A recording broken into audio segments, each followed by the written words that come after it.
Howdy, my name is Haleigh and I'm a college student here at FBC College Station, and I was one of the students that got to go on the Japan mission trip this summer. It's a funny story how I ended up going. So just randomly, my dad had kind of mentioned putting in our passports, and they had all expired, so we put them in January or so. And shortly after, Jenna had come up to me and asked if I would be interested in going on this trip. And I knew I needed an internship over the summer. I didn't have a passport, didn't have the money, wasn't really sure how this was gonna work out, and so I kind of brushed her off. And she kept approaching me about it, so I started to pray about it, and very quickly God started opening the doors. My passport came in, an anonymous donor paid for the trip, and my internship allowed me to take the 2 weeks off to go, and it was just very clear where God wanted me. People in Japan are very against organized religion.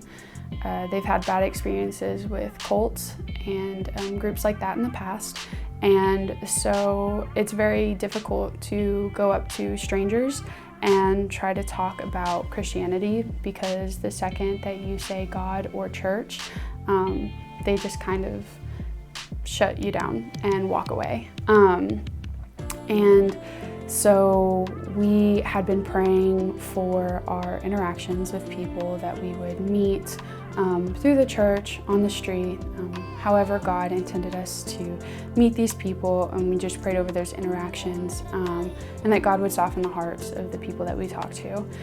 We also did a lot of street evangelism, so we would go out whenever we had free time, and Osenbashi Pier is, there's a very big park right next door, so we would go there often to go find people to talk to, and we would just walk up to random people that were sitting alone on the bench, and we got a lot of weird looks because that is not common in Japan to walk up to a stranger, but we pulled the foreigner card and did it anyway. Eventually we were able to talk to this wonderful woman. Her name is Mai. She actually approached us asking if we were needing directions somewhere because we looked lost, and we looked at her and we're like, well, no, we don't need directions, but while we have you, what are your thoughts on this? And got to talking to her, and she had told us that she never really thought about God before.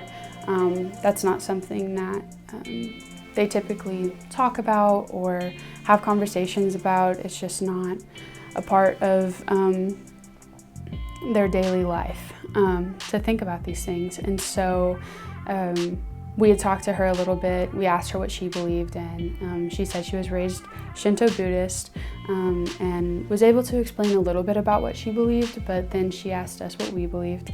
And so we were able to share the full gospel with her, and she was asking us questions about it, and we were able to explain more. We had a Japanese Bible with us, so we were able to give it to her. So while we were there, we had planned to throw a Texas party on our last day there, which was going to be Sunday. So after service, we had planned to throw this Texas party. You know, everybody from the church was going to come. We were going to invite the community, and just try to get as many people to show up as possible.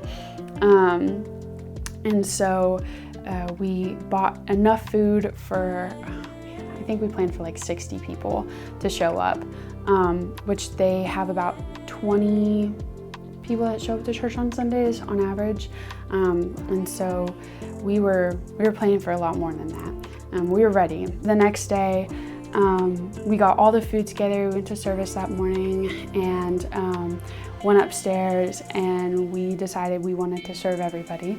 And so people started lining up, and they kept coming, and they kept coming, and we started getting a little scared, being like, I don't know if we have enough food for everybody. And there ended up being 80 people that showed up, and we had just the right amount of food for everybody. It was a God thing. I don't know how we did, but we did. It was amazing. I really appreciate all the prayers leading up to the trip and while we were there, but I do continue to ask for prayers just over the missionaries that we met, the missionaries that we didn't, everyone in Japan that's just working for the gospel, to share that and proclaim His name, and just for the continued efforts that the people of Japan would know who Christ is.